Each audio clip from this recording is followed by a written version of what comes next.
Sore ini Presiden Prabowo Subianto tiba di Akmil Magelang untuk bertemu dengan kepala dan wakil kepala daerah yang sedang mengikuti kegiatan retret.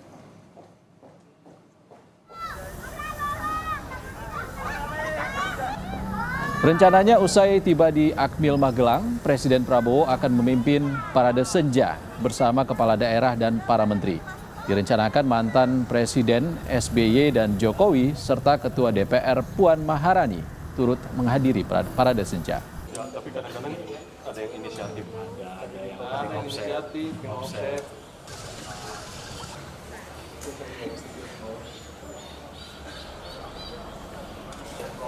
Iring-iringan kendaraan mobil Presiden ke-6 Republik Indonesia Susilo Bambang Yudhoyono melintasi gerbang Akademi Militer Magelang pukul 13.40 pada siang tadi.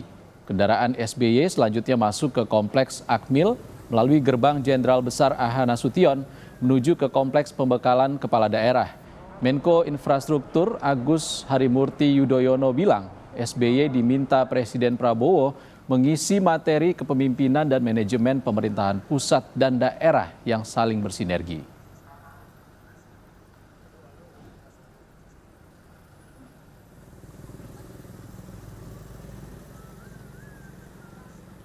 Baik, kita sapa jurnalis Kompas TV, Vida Alatas di Akmil Magelang untuk informasi terbaru dari sana. Selamat sore Vida, apakah Presiden Prabowo sudah tiba dan setibanya di sana apa yang akan dilakukan langsung? Ya, Ihsan dan juga saudara, hari ini Presiden Prabowo Subianto dijadwalkan untuk menghadiri parade senja. Ini adalah penghujung acara dari retret kepala daerah 2025 yang memang sebagai masa orientasi bagi para kepala daerah. Dan hari ini ada sebanyak 9 menteri dari kabinet Presiden Prabowo Subianto yang kemudian memberikan pemaparannya tidak hanya kepada kepala daerah tapi juga wakil kepala daerah. Salah satunya adalah Menteri Koordinator Infrastruktur dan juga Pembangunan Kewilayahan, ada Mas Ahaye di sini yang tadi juga sudah pada pukul 2 ya, Mas Ahaye, betul ya? Apa saja yang diberikan kepada para kepala daerah yang menjadi peserta? Iya, saya senang dan tentunya bangga karena bisa secara langsung menyapa para kepala daerah yang hari ini bukan hanya kepala daerah tapi juga para wakilnya di tingkat provinsi, kabupaten dan kota. Saya diminta untuk memberikan materi tentu terkait dengan infrastruktur dan pembangunan kewilayahan. Jadi saya ajak semua stakeholders dalam pembangunan infrastruktur ini, terutama para kepala daerah yang punya program dan juga anggaran agar semakin sinergis dan kita harus membangun kolaborasi yang erat antara pemerintah pusat dan pemerintah daerah. Kita ingin menyukseskan agenda prioritas dari Bapak Presiden Prabowo Subianto, di mana infrastruktur harus semakin berdampak pada pertumbuhan ekonomi dan juga kesejahteraan masyarakat. Pembangunan infrastruktur di daerah, apa yang kemudian tadi tentunya ada sesi diskusi biasanya ya, tanya jawab. Apa yang menjadi concern dari para kepala daerah terkait hal ini? Ya tentu setiap kepala daerah dalam janji atau dalam kampanyenya pasti diantaranya adalah terkait dengan infrastruktur. Karena kita paham bahwa kondisi infrastruktur, apakah jalan, jembatan, belum lagi bicara irigasi untuk sektor pertanian, dan yang lain-lain termasuk konektivitas yang meningkatkan mobilitas barang dan jasa, termasuk manusia, ini di sana sini masih banyak tantangan. Terutama kita berbicara karena kondisi geografi Indonesia, banyak sekali pulaunya, masih ada yang sangat tertinggal dan lain-lain. Saya rasa para kepala daerah punya kepentingan untuk bisa menyegerakan pembangunan infrastruktur, tetapi saya ingatkan harus menyusun prioritas yang tepat sasaran. Tidak boleh infrastruktur demi infrastruktur, tetapi infrastruktur dibangun karena memang ada dampak langsung. Misalnya untuk mengentaskan kemiskinan, masyarakat yang harus hidup lebih baik lagi, perumahannya harus semakin sehat, sanitasinya semakin baik, sekolah-sekolah makin bagus, dan termasuk pelayanan kesehatan yang juga semakin dapat diakses oleh masyarakat luas, terutama masyarakat yang kurang mampu. Dan berbagai hal lain yang saya rasa penting bagi kita untuk menyelaraskan antara prioritas tapi juga ada keterbatasan sumber daya. Anggaran kita juga tentu ada batasnya.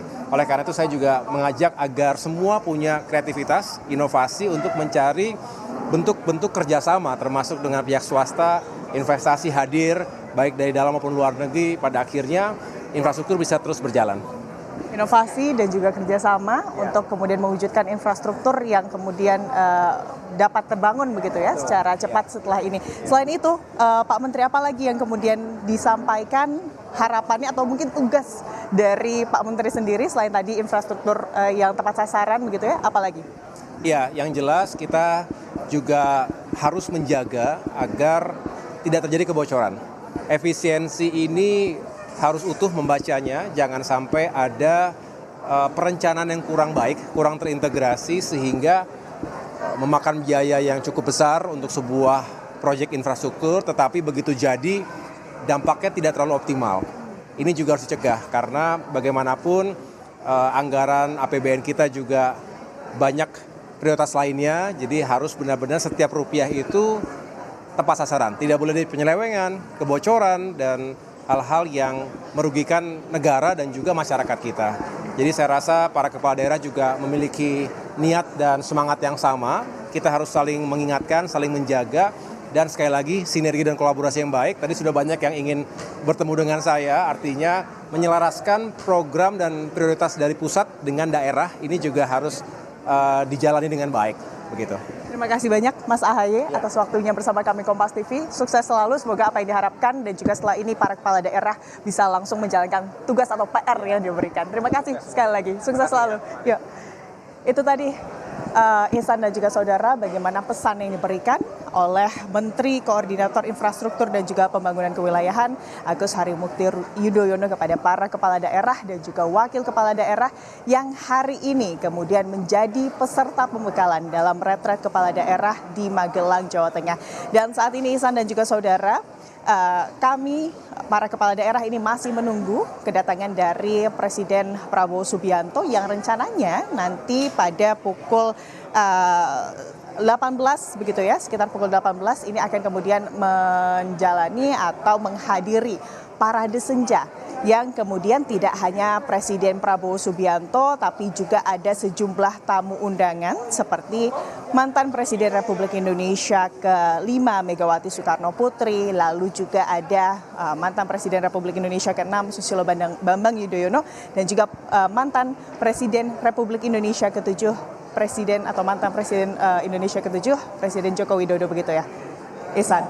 Fida, sempat ada penundaan di awal retret dari PDIP atas dinamika kasus hukum dari sekjennya. Bagaimana kehadiran kader PDIP yang jadi kepala daerah?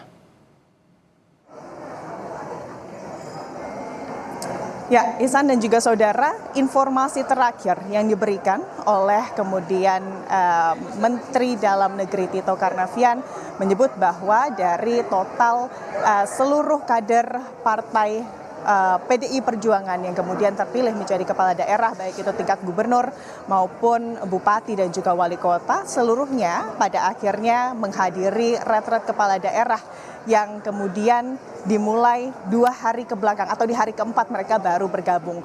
Yang tidak hadir, Ihsan dan juga saudara, atau kepala daerah yang tidak hadir ini adalah kepala daerah yang berasal dari Provinsi Bali. Baik itu Gubernur Bali begitu ya, Iwayan Koster, dan juga jajaran bupati dan juga wakil bupati dari Partai PDI Perjuangan. Dan tentunya nanti di parade senja para kepala daerah termasuk kader PDI Perjuangan ini juga akan hadir untuk mendengarkan kemudian arahan dan juga beramah tamah bersama dengan Presiden Prabowo Subianto. Kami nantikan informasi terbaru dari Anda nanti. Terima kasih, Fida. Saudara